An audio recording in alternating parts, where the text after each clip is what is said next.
Cost audit अभी rule 6 companies है, ठीक है, कॉस्ट अकाउंट रिकॉर्ड जी को, ठीक है फाइन। हमने अब ना अलग अलग टाइप्स ऑफ ऑडिट पर आ गए हम। ये जो टाइप्स ऑफ ऑडिट हैं इनके अंदर ना आपको ऐसे बोला गया कि स्टैट्यूटरी ऑडिट तो एक होता है जब जहाँ पर फाइनेंशियल स्टेटमेंट्स का ऑडिट होता है। कॉस्ट ऑडिट वो ऑडिट होता है जब कंपनी ने अपने परचेजेस ऑफ रॉ मटेरियल्स, उन रॉ मटेरियल का यूजेस कि वो किस हिसाब से वो लोग कर रहे हैं, ठीक है, कि आप जो कंपनी एक्सपेंसेस करती है ना उसके हम ऑडिट करते हैं कि स्पेसिफिकली ऑफ दैट। सारा प्रोडक्शन डिपार्टमेंट में जो भी ऑडिट होता है वो मोस्टली कॉस्ट ऑडिट होता है, ठीक है। तो कंपनी एंगेज इन प्रोडक्शन आई गया, processing, manufacturing, mining is also required to maintain particulars in relation to utilisation of that material, labour, सारा cost as the central government में prescribe. This is known as cost records. In case central government is the opinion that it is necessary to do so, it may by order direct that audit of cost records or class of companies, जिसको भी वो बोलेगा, and it should be conducted in the manner as specified, ठीक है। फिर उसके बाद appointment of cost auditor, वो याद है तेरे को पता है ना, एक CA होता है, एक CS होता है, एक CMA होता है। CMA करते हैं, ठीक है, कॉस्ट एंड मैनेजमेंट अकाउंटेंट कहते हैं उनको, वो लोग करते हैं। तो ये अपॉइंट कैसे होते हैं, वही within 180 days from the date of commencement of every financial year shall appoint a cost auditor. इस तरीके से further before such appointment is made written consent लिया जाता है उनसे कि भाई तुमको चलेगा अपॉइंटमेंट, तुमको होना है अपॉइंट, ऐसा मैं तुझे ज़बरदस्ती थोड़ी नौकरी पर रखूँगी, तू भी तो हाँ बोलेगी ना, वो कंसेंट देंगे। उसके अलावा कॉस्ट ऑडिटर सर्टिफिकेट देगा, जो पहले थी ना सर्टिफिकेट देते थे कि मैं एलिजिबल हूँ एक्सेट्रा, तो ये वाला कि इंडिविजुअल बोलेगा कि मैं एलिजिबल हूँ, दूसरा बोलेगा कि मैं क्राइटेरिया मीट करता हूँ, लिमिट्स मीट करता हूँ और मेरे खिलाफ कोई प्रोसीडिंग नहीं चल रही। जो चल रही है अगर तो उसका मैंने डिस्क्लोजर दिया है और सब कुछ ट्रू एंड फेयर है, वो सेम डिस्क्लोजर दे रहा है जो दूसरा देता है। और every company shall inform cost auditor concern of his appointment within 30 days, वही by notice by the central government within 30 दिन of the board meeting. In such board meeting वही 30 days from date of commencement of the financial year whichever is earlier. बस इसका timeline एक बना लेना यार, ये नहीं करवाया मैंने, प्लीज़ टाइमलाइन इसका बना लो। Every cost auditor appointed as such shall continue in his such capacity within 180 days from the date of the closure of the financial year or till he submits the cost audit report for the financial year for which he has been appointed. Cost auditor साल में जो भी appointment होगा ना, कब तक वो appointed रहेगा, जब तक वो उस साल की ऑडिट रिपोर्ट नहीं सबमिट कर देता, और मैक्सिमम 180 days, ठीक है। मैंने 24-25 के लिए अपॉइंट किया है, मार्च 31 ख़त्म होता है फाइनेंशियल ईयर, वो फाइनेंशियल ईयर से 180 दिन तक वो अपॉइंटेड रहता है, ठीक है। या तो अगर मान लो उसने पहले ही ऑडिट रिपोर्ट सबमिट कर दी तो वहाँ तक अपॉइंटेड रहेगा, ठीक है।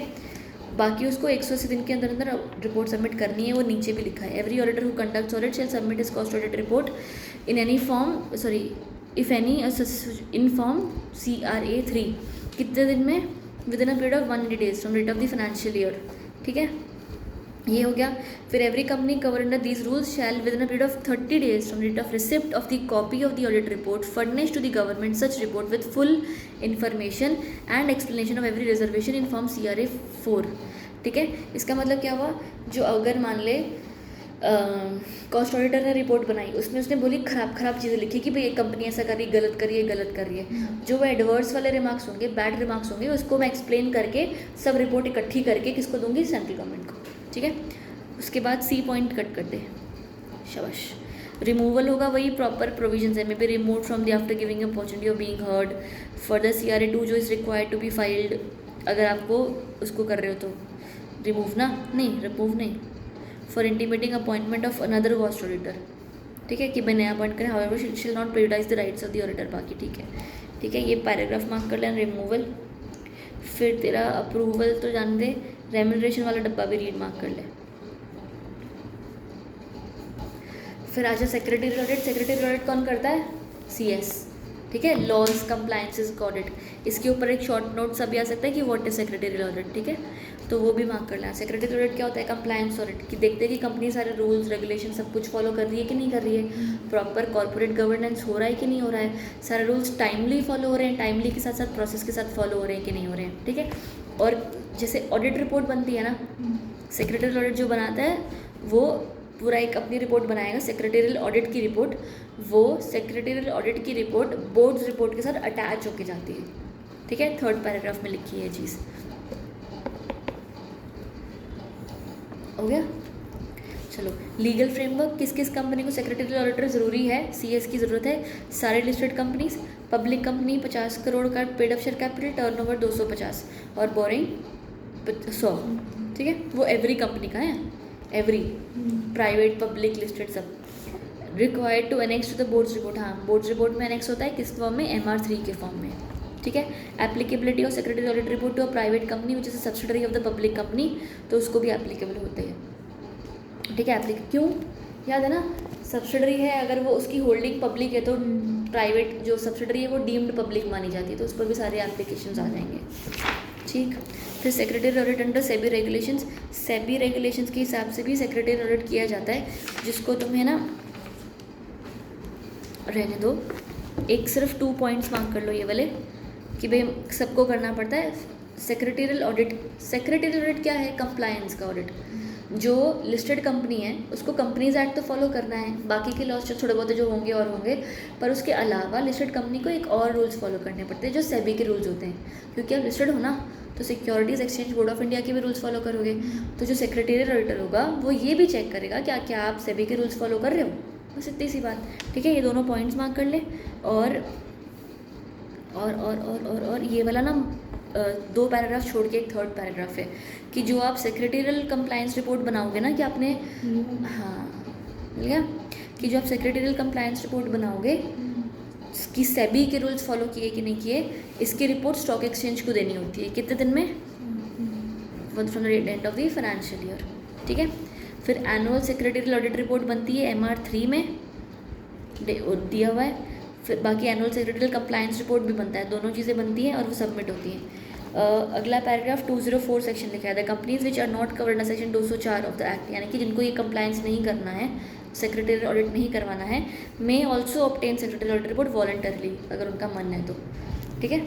ऑब्जेक्टिव सिंपल है, to check and report compliance, to point out कि भाई नॉन कंप्लायंस क्या है, to protect the interest of stakeholders and to avoid any legal actions penalties. Scope, अब क्या क्या चीज़ें वो ऑडिट करेगी ये रीड मार्क कर ले और नॉट इम्पॉर्टेंट भी मार्क कर ले।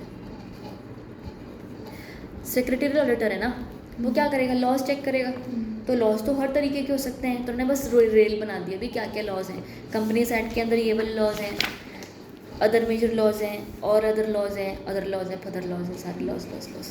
फिर नीड क्यों, वही सेम जो बेनिफिट था, कंप्लायंस चेक करने के लिए, नॉन कंप्लायंस अवॉइड करने के लिए, पेनल्टी अवॉइड करने के लिए, सब वही सेम आया। ये रहे ब्रॉडली द नीड, ये नीड मार्क कर लेना अलग से कि अगर पॉइंट्स पूछे तो ये वाले पॉइंट्स है तेरे पास, ठीक है। इफेक्टिव लीगल कॉन्फिडेंस आ जाता है, एक गुडविल हो जाती है, अच्छी रेपुटेशन हो जाती है, वो सब। फिर अपॉइंटमेंट कैसे होता है इनका, BOD करता है ना, appointed by means of a resolution at a duly convened board meeting, सिर्फ बोर्ड मीटिंग से अपॉइंट हो जाते हो, ठीक है। फिर आपका रोल, आप क्या क्या है, आपको आना है, चेक करना है और एक MR3 देना है, 2nd पैराग्राफ, बढ़िया। अब आया इंटरनल ऑडिट। इंटरनल ऑडिट मैं देखो बता रही थी, कंपनी के अंदर होता है वो, है ना, कंपनी का एम्प्लॉय होता है वो, कंपनी के अकाउंट्स को ड्यूली बेसिस पर चेक करता रहता है ताकि कंपनी के रिकॉर्ड प्रॉपर्ली मेंटेन्ड हो, उसकी रिपोर्ट एक्सटर्नल ऑडिटर चेक करता है, ठीक है।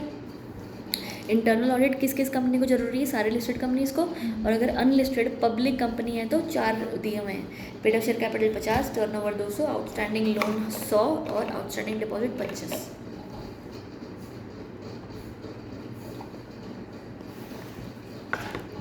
और अगर प्राइवेट कंपनी हो तो 2 पॉइंट्स उठा लिए सिर्फ, टर्नओवर और लोन वाला।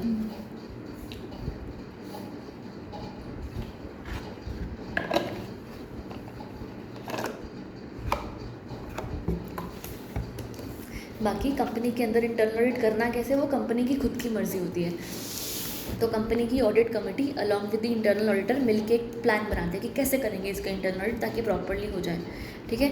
हु कैन बी अपॉइंटेड, कोई भी बंदा इंटरनल ऑडिट कर सकता है, चार्टर्ड अकाउंटेंट, CA या कोई other professional as may be decided by the board, ठीक है। ये डब्बा सेम है। फिर खाली लास्ट में जो appointment of internal audit is mandatory for every producer company irrespective of any criteria.